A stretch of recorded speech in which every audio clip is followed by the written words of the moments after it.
¿Te sirve de algo la lucha social pacífica? No sé cómo voy a hacer para que no me bajen este video. Hola a todos, hoy quiero hablarles de una de las lecturas que más disfruté durante el año pasado, que fue How to Blow Up a Pipeline Learning to Fight in a World on Fire, que se podría traducir a Cómo hacer volar un oleoducto aprendiendo a luchar en un mundo en llamas, del autor sueco Andreas Malm, quien es un ecologista y profesor asociado de la Cátedra de Ecología Humana en la Universidad de Lund. En este libro, él critica el uso de la no violencia en las luchas sociales, principalmente en los grupos de ambientalistas y activistas de ecología. Y también argumenta que el sabotaje a la propiedad privada es una forma lógica de activismo climático. Lo que me llamó la atención de este libro para querer leerlo por primera vez fue que es algo que yo también vengo pensando hace mucho. Creo que hay una narrativa alrededor de las luchas y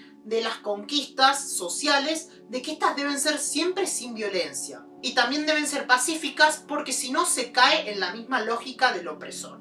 Esta es una narrativa que es construida en su mayor parte por los medios de comunicación masivos, pero también hay figuras históricas dentro de los movimientos por los derechos que han contribuido a esta misma mirada, como por ejemplo Gandhi o Martin Luther King. También algo que sucedió acá en Argentina durante la última campaña presidencial, antes del balotaje entre Sergio Massa y Javier Milei, fue que en las redes comenzó a circular esta frase de que el amor siempre vence al odio, un poco en respuesta a los discursos violentos que presentaba Milei en ese momento, que todavía presenta, pero también con un tono un poco inocentón de que nadie se iba a atrever a votarlo. Esto me llevó a pensar en si hay algo un poco inocente en que solo pidiendo las cosas de buena manera es que se van a conquistar derechos. Como dije, el autor viene del palo del ambientalismo, entonces él en el libro nos relata varias experiencias que él ha tenido dentro de las protestas de este movimiento,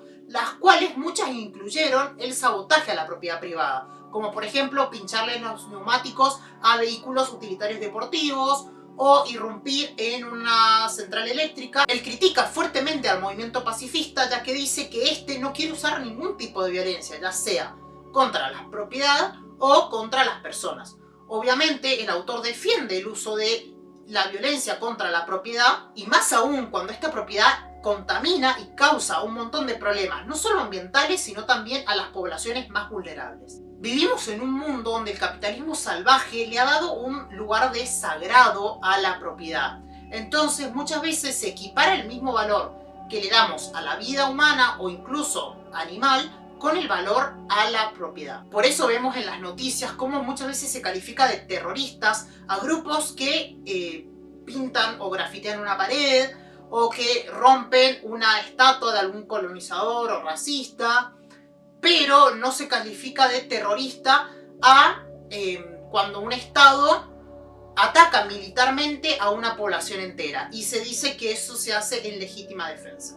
Según Malm, la clase dominante no va a cambiar y no va a implementar cambios significativos para aplacar la crisis climática que venimos viviendo hace muchos años, a pesar de que un montón de científicos y activistas se los vienen diciendo hace varios años. Por eso, él cree que el movimiento climático debería empezar a sabotear todos los dispositivos que emitan demasiada cantidad de dióxido de carbono y de esa manera desalentar nuevas inversiones en ellos. Porque sí, la crisis climática que estamos viviendo es una cuestión de clases, y la mayor parte de la misma la tienen los ricos y multimillonarios.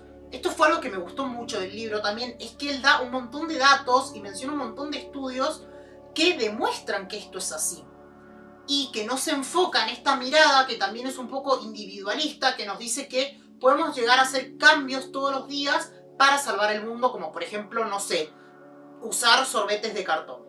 El principal contraargumento del uso de la violencia en las luchas y protestas sociales lo podemos encontrar en el libro Why Civil Resistance Work: The Strategic Logic of Not Violent Conflict, que se traduce a ¿por qué la resistencia civil funciona? La estrategia lógica detrás del conflicto no violento, escrito por las politólogas estadounidenses Erika Chenoweth y María Stephan. En este libro ellas argumentan que las campañas de resistencia no violenta son el doble de efectivas que las campañas que utilizan violencia en sus protestas, ya que al ser pacíficas atraen a mucha más cantidad de personas y utilizan un activismo en forma de boicots, no cooperación no violenta, desobediencia civil, marchas, entre otras. Estos esfuerzos ayudan a separar a los regímenes en general totalitarios de sus principales fuentes de poder y producen así resultados exitosos o por lo menos más notables que de la lucha violenta. Malm responde a este estudio y da muchísimos ejemplos también de movimientos sociales, en este caso no relacionados con el lamentanismo, donde se utilizó la destrucción de la propiedad privada y también se obtuvieron resultados exitosos. Nombra, entre otros, al movimiento de las sufragistas en el siglo XIX, a sabotajes que se llevaron en la Sudáfrica del Apartheid, también sabotajes por parte de palestinos, entre otros ejemplos. Aquí él habla también de la importancia de la existencia de un flanco radical en las luchas sociales. ¿Qué quiere decir esto? El ejemplo más sencillo sería en el movimiento por los derechos civiles de los afroamericanos en Estados Unidos en el siglo XX, cuando gracias a Malcolm X y al Partido de las Panteras Negras y su radicalidad es que se resalta mucho más la figura pacifista de Martin Luther King y sus demandas se vuelven mucho más razonables. En conclusión, Mann dice que no hay que dejar de lado la lucha pacífica, pero que esta no puede ser el único método que tengan los grupos para obtener derechos. Por último, el libro también critica al fatalismo climático, que es esta idea de que no importa lo que hagamos, ya estamos condenados. Para Malm, esta es una respuesta emocional bastante comprensible frente a la tal crisis climática en la que vivimos, pero es inservible como una respuesta política frente a la misma.